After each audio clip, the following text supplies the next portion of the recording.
সুদ বন্ধ করব কি করে? সুদ কি হালাল না হারাম? বলেন, হালাল না হারাম?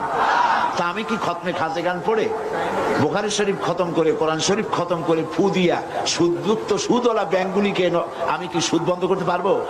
বাংলাদেশের সমস্ত আলেমরা যদি পানি পড়িয়া সেই পানি সুদের ব্যাংকে ঢালে দেয়, তাতে কি সুদ বন্ধ হবে?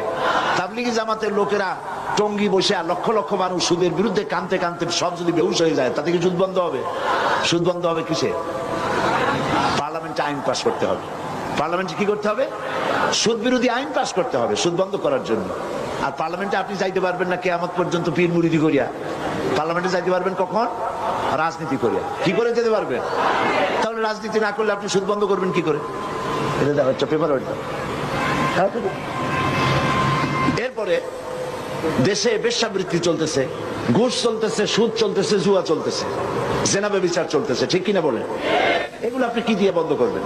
এই দেশে তো হাজার হাজার বছর ধরে ওয়াজ হচ্ছে, শত শত বছর ওয়াজ হইতেছে, পীর মুরিদি হইতেছে। বলেন